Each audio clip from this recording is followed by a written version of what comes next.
1,500-এরও অধিক গণতান্ত্রিক মানুষকে গণ অভ্যুত্থানে হত্যা করার পরেও আওয়ামী লীগের কোনো নেতার কোনো অনুতাপ, অনুশোচনা বা আত্মসমালোচনার নজির নেই। অপরদিকে আমরা সবাই জানি বিএনপির 60 লক্ষ নেতাকর্মীর বিরুদ্ধে মিথ্যা মামলা রয়েছে, সেই সময় দেওয়া হয়েছে। তারপরেও এত বিশাল সংগঠনের নাম ব্যবহার করে কেউ বিচ্ছিন্নভাবে কোনো অপরাধে জড়িত হলে তা জানা মাত্রই আমরা দ্রুত সাংগঠনিক ব্যবস্থা গ্রহণ করেছি। 5ই আগস্টের পরে দেশে ল অ্যান্ড অর্ডার সিচুয়েশন ভেঙে পড়েছিল, ছিল পুলিশের অনুপস্থিতি। সেই সময় দলীয়ভাবে বিএনপি সাধারণ মানুষের পাশে দাঁড়িয়েছে, দেশকে আগলে রাখার চেষ্টা করেছে, নিশ্চিত করার চেষ্টা করেছে জননিরাপত্তা এবং রাষ্ট্রের স্থিতিশীলতা। প্রতিহিংসার রাজনীতিতে না জড়িয়ে সহিংসতাকে প্রতিহত করেছে এবং সহ অবস্থান নিশ্চিত করেছে।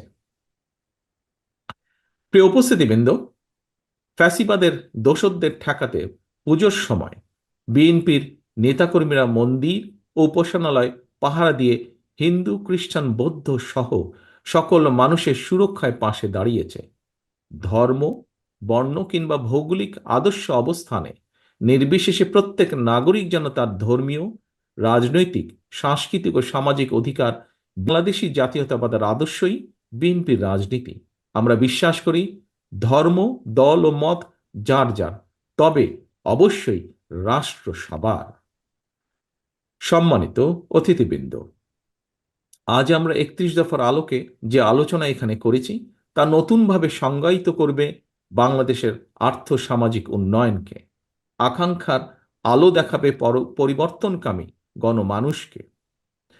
রাষ্ট্র কাঠামো মেরামতের এই রূপরেখা তৈরি হয়েছে শহীদ রাষ্ট্রপতি জিয়াউর রহমানের 19 দফা, দেশনেত্রী বেগম খালেদা জিয়ার ভিশন 2030, বিএনপির জনসম্পৃক্ততা এবং রাজনৈতিক অভিজ্ঞতার আলোকে প্রথমে প্রদত্ত 27 দফার উপর ভিত্তি করে, যা পরবর্তীতে যুগপৎ গণতান্ত্রিক আন্দোলনের শরিক সকল রাজনৈতিক দলের ঐক্য মতে 31 দফায় পরিণত হয়।